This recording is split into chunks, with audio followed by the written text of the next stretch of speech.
Hey guys, Mr. Jalapeno here with another episode of the Bondo Chronicles. And on today's project, I'm going to show you how I repair the damage here on the porch ceiling. Or would this be called a soffit? Let me know in the comments. But anyways, the homeowners didn't really like how it looked, so they asked me if I could do the jalapeno Bondo special, so I said coming right up. So the first thing I did is I sanded down the two damaged areas, that way I have a nice smooth surface to work on. I'm using this random orbit sander, but you could also use some sanding paper. It'll just take a little bit more elbow grease, but it should be fine. And after I sanded everything down, I used my utility blade to cut any loose pieces off. It'll help the Bondo adhere to the surface better. And this type of Bondo I'm using is called all-purpose putty. You can get it at Home Depot, Walmart. I'll have it in my Amazon storefront if you want to get it there as well. So now I'm just going to grab some Bondo with my putty knife and I'm going to add a little bit of this cream hardener to it. That cream hardener is going to make this Bondo sandable in 15 minutes. Just make sure you mix thoroughly, that way it's one consistent color. As you can see, this one's a little blue. And here I'm just applying a little bit of Bondo to the damaged area. I also use some of that fiber fuse tape I use for drywall. That's going to help reinforce it, that way it doesn't crack in the future. And after you apply the first coat, let it dry for about 15 minutes. Sand it down and then you could go ahead and apply the second coat. I always like to do thin coats, that way it's not going to look bumpy and you're not going to be able to see the patch.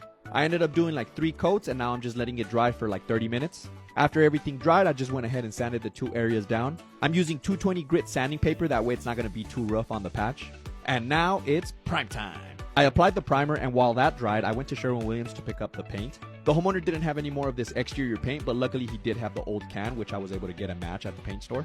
And after I came back, the primer was super dry. And I'm using a brush here to apply the paint, that way it gives it a little bit of texture, because this ceiling isn't really flat. It kind of has a little bit of line, so that brush is going to help give it a little bit of texture. And after you're done applying the first coat, let it dry for about 15-20 minutes and apply the second coat. And there you go, look like nothing ever happened. The homeowners were super happy and that's pretty much it. Jalapeno Solutions.